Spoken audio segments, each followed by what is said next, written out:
foremost, go back to the mic. First and foremost, Happy Inclusion Week. I hope any sort of events or activities that you planned for this week are going well.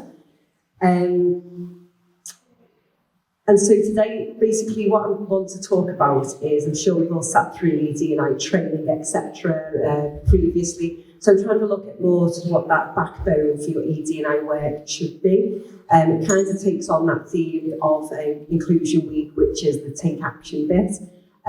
So rather than just sort of go through theory, I thought I'd try and sort of give you a bit more of a practical application with that. So here it goes. Okay, so just to warm us up more than anything else, we've got equality, diversity, and inclusion. We hear these words being bandied around regularly, but do we fully understand what they actually mean? So I'm sure a lot of you have seen this image before, so I will do a bit of a whistle-stop tour on it. If there are any questions, please do either put your hands up or come and speak to me after the presentation. I'm here for most of the event. So equality or equity is very much about providing an opportunity. So equality, for example, is providing the same opportunity for everyone. Now, ultimately, in theory, that sounds great. However, we are all individuals. We come from vast different life experiences, and therefore we do actually need different amounts of help and support. So rather than talking about equality, we're going to talk about equity, and that's sort of pictured with the image behind me, which is different lengths in the ladder, if you like. So equity is very much the act. It's what we do to put the wheels in motion in place to get to our end result, which is inclusion. Now, diversity, that's a fact. We live in very much a diverse community, a diverse world, in that, since travel's become more open, etc., we go and live different places in the world, we go visit, so we're a lot more diverse now than what we've ever been on that. But diversity is not just a demographic. It is not just about you being female, having a disability, coming from a different ethnically diverse background. Diversity itself is a lot more integrated than that. And so I just wanted to do a very quick exercise with you. If you feel energetic, please feel free to stand up. Otherwise, just simply raise your hand on there. So I'm just going to ask a series of questions. If you agree with them or if you associate with them, as I say, just simply raise your hand up. So we'll start with a nice, easy one. Put your hands up if you had a good or even a great weekend this weekend. That's good to see those people. That's positive. Okay, so put your hands up if you had braces as a child. Keep your hands up if you were picked on because of those braces. Yeah. Next one, put your hands up if you have a tattoo. Okay. Put your hands up if you were part of the cool gang. I'm sure there's a lot more hip way of saying that, but ultimately, the cool gang in school. There one. Oh, usually see just one or two bobbing up and down there. Okay, put your hands up if you have caring responsibilities. Keep your hands up if those caring responsibilities are children under 18. Keep your hands up if those caring responsibilities is of an elderly relative. And keep your hands up or put your hands up is if it's a relative with a disability or long-term health condition. Brilliant, thank you. In the spirit of what we do, physical activity, put your hands up if you manage to exercise regularly 3 times a week. Brilliant. And last but not least, put your hands up if you speak a different language. Oh, fabulous. Always interesting to see what comes on that one. So, thank you for your participation in that. Now, the whole point of that exercise is to demonstrate our diversity outside of those demographics. And it's those life experiences that ultimately shape us into sort of who we are today, how we view our lives, how we view sort of the world, through those sort of different experiences that we have. So I just want to make sort of highlight that when you're looking to do your ED&I work, maybe just look a little bit further outside the box from those demographics. And then ultimately, inclusion is the desired outcome, or it should be the outcome if the equity and the diversity has been considered on there. Okay, so as I say, I want to talk about what the backbone is of ED&I for me. For me, I call it the 4 C's, but you can call it whatever suits you need on there. So we have the data collection elements, we have conversation, we have continuous education, and we have collaboration. Would anyone else put any other ones on there that you feel I've missed, or do you think that that's a strong starting point? It was like a good debate, so if anyone wants to, please feel free. So if we look at the data collection, first of all, so why do we collect data? Well, if we don't collect the data, how do we know what work needs to be done? Ultimately, we don't. So data collection is an integral part of that. What's also an integral part of the data collection is very much around sort of being able to benchmark, for example. So within CIMSPA, one of our sort of ambitions is to be one of the most, or the most diverse workforce within the sector. So I need to know sort of what I'm benchmarking that against. First and foremost, I'm doing that very much from the Census 2021 data. Ultimately, we need to represent the population in which we serve. So if I don't have that data, I've got nothing to benchmark against to see where we are at with that. But also you can do sort of desktop research. A lot of organisations, although they don't need to from a legality perspective, do data collection on their workforce as part of good practice now. And a lot more organisations become a lot more transparent with that information. So you may be able to find that on websites and things like that, or in sort of board notes if they're published. So yeah, always have something that you can benchmark against. I think is quite important. But also, the data you collect is only as good as the process that you put in place ultimately. So really consider about what questions you are asking. And also the amount of data that you collect. So always try and have a target point in which you're looking to hit. If you're doing demographic data and your organisation is large enough to do so, 80% is usually quite a good sort of mark to aim for with that. So what are the benefits of collecting data? Any suggestions? Do we have any participants or? No? Okay, I'll move straight on. Right, so for me, it highlights the gaps, whether that's within your workforce, whether that's within your participation or participants. So it tells you where your work needs to be concentrated and focused on. But it also enables you then to realise and understand, one, whether it's an issue specifically to your organisation, or if that is more sort of sector-wide, if you like. So within CIMSPA, just using ourselves again as an example, we've recently done our demographic data, and what we found is our gaps in our workforce are very much around our ethnically diverse talent and also our disabled talent. So they're our two focus points. However, we're not going to beat ourselves up too hard, because what we've also found is, as a sport and physical activity sector from our insights team, this is also an issue across the sector and not specific to ourselves on there. So that's sort of where we're looking at. And then also having a look at what the future strands may hold. So what are your initial sort of actions that you're going to take? And then what can you further develop further down the line on there? The second part is it shows your starting point. I think with ED&I, it's really important to know where your starting point is, so then you can talk about your journey. We're all at different stages of this journey, and that's absolutely fine.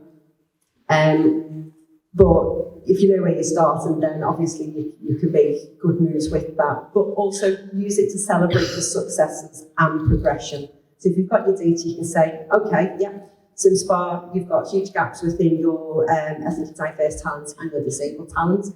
However, next time we do our annual workforce survey, then we can have a look to see if we've actually moved those marks further and we've actually progressed with that. And it is important to celebrate when you do something well there. But also the last benefit is it justifies the work that you're doing. So if, like CIMSPA, you are funded, then it justifies you concentrating on specific demographic groups, etc. Because it's fact, isn't it? Your data is fact on there. So the next one is have a look at those conversations and things to consider. So first and foremost, I think we'll all agree, ED&I is quite an emotive subject. As I said before, very much coming from different backgrounds, having different life experiences, you will look at the world slightly different. It's generational, it's the unconscious bias side of things with regards to newspapers you read and how they sort of tell a story, which will be very, very different. It's the family unit that you grew up in, it's your family's opinions, and all of these shape your opinion on specific subject matters within ED&I. For example, it's okay to disagree. And I think it's really important to have this. We are not all going to agree. It's important to disagree, but it's how you deal with the disagreement and how you deal with the conversation that makes the difference here. Ultimately, we're all after achieving the same goal, which is equality within and representation within our sector. So we need to get through those difficult conversations. And the best way to do that is to highlight and sort of practice that emotional intelligence and the skills that come with emotional intelligence. So there's a very big difference between listening and actually listening. And the active listening, which is the actual absorbing information from someone that you totally fundamentally disagree with their opinion, it's hard work. But if we can get that, it'll give us key indicators into why they think like that and may be able to shape your argument or back to them with regards to how you potentially change their mind. So it is key to be like, rather than just sitting there going, I disagree, shut up. It's about going, actually, okay, let's get under the skin of this. Why have they reacted in that way? Why is this such an emotional subject for them? The next bit is that self-awareness and that self-regulation. So, as I say, with emotive subjects, usually come heated debates, and you can go one or two ways. You can either scream at each other, or you go, right, we're agreeing to disagree, and we walk away. Instead of doing either of them, because what are we achieving from doing this? Just check in with yourself. So that self-awareness is, if someone's saying something, and ultimately you can feel that fire in your belly coming up, just be aware of that. Just be aware of what your face is doing. I don't have a poker face, so my face tells my story most of the time. I've had to practice that. But just understand yourself, understand that those feelings that you're feeling and how to sort of deal with them, and that's that self-regulation point. So if you're getting angry, I don't know, there's lots of different techniques, pinching your skin there, or just counting to 3 before you then respond. Empathy, as I say, some of these comes from life experiences, so try and be empathetic to that individual's opinion on there, and what's their motivation behind that opinion. Is it political? Is it from, as I say, life experience? So just try and understand on there.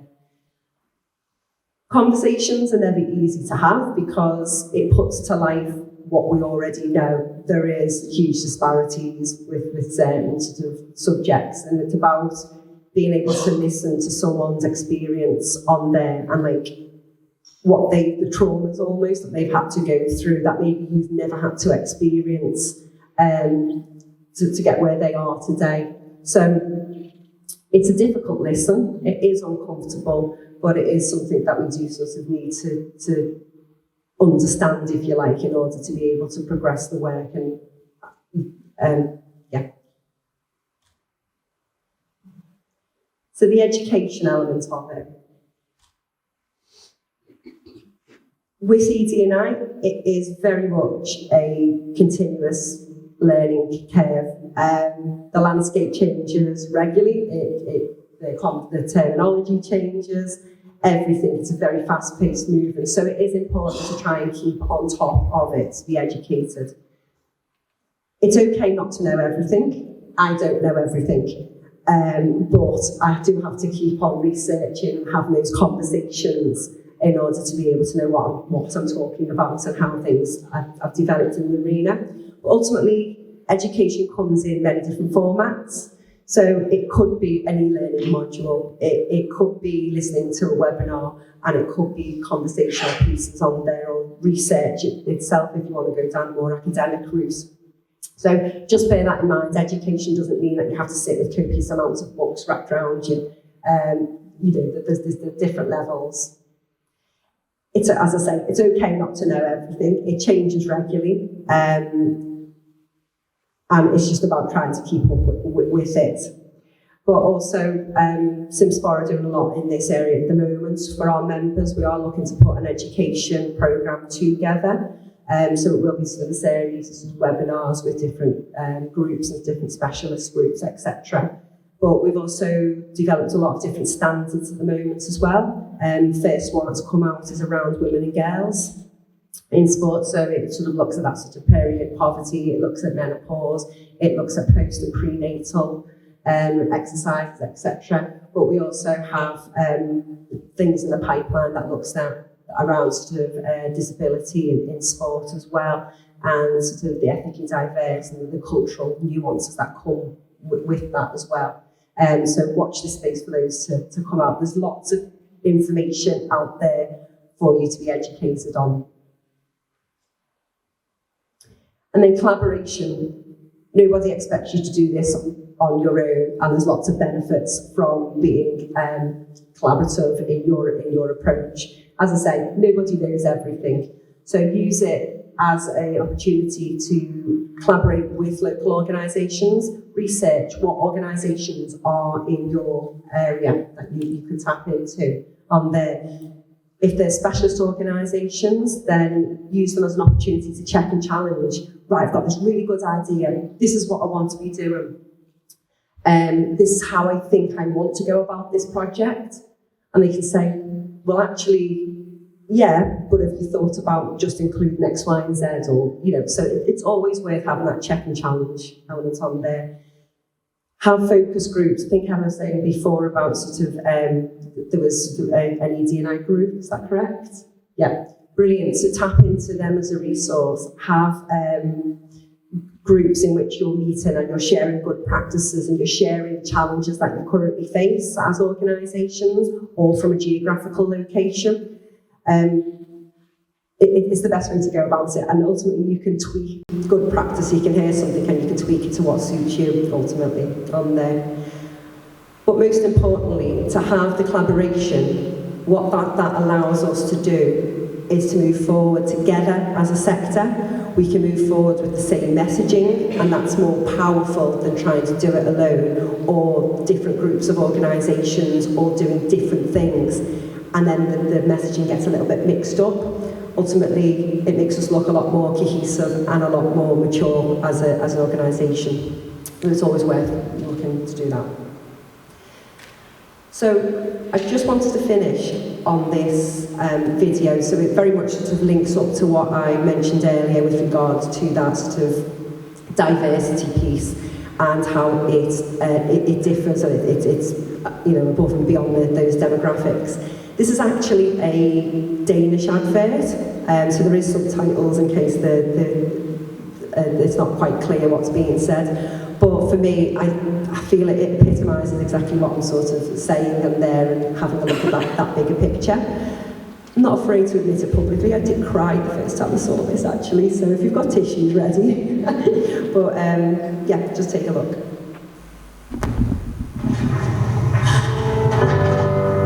It's easy to put people in boxes. There's us, and there's them. The high earners, and those just getting by. Those we trust, and those we try to avoid. There's There's the new Danes, and those who've always been here. The people from the countryside, and those who've never seen a cow. The religious, and the self-confident. There are those we share something with, and those we don't share anything with. Velkommen. Jeg kommer til at stille jer nogle spørgsmål i dag. Nogle af dem kan godt være lidt personlige, men jeg håber, I vil svare ærligt på dem. Hvem herinde i rummet var klassens klovn?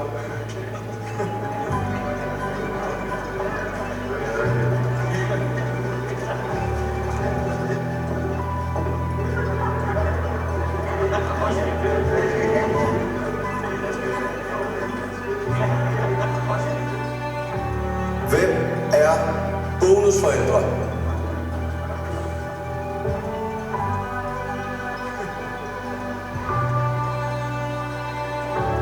And then suddenly, there's us. We who believe in life after death. We who've seen UFOs. And all of us who love to dance. We who've been bullied.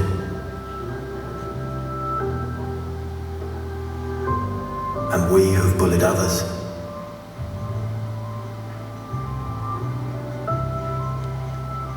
And then there's us, the lucky ones who've had sex this past week. We who are broken-hearted. We who are madly in love.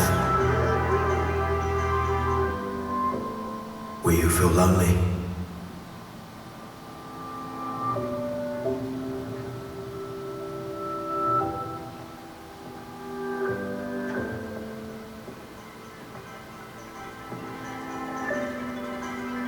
We who are bisexual, and we who acknowledge the courage of others. We who have found the meaning of life, and we who have saved lives. And then there's all of us who just love Denmark. So maybe there's more that brings us together than we think. TV2 Denmark. All that we share. Thank you.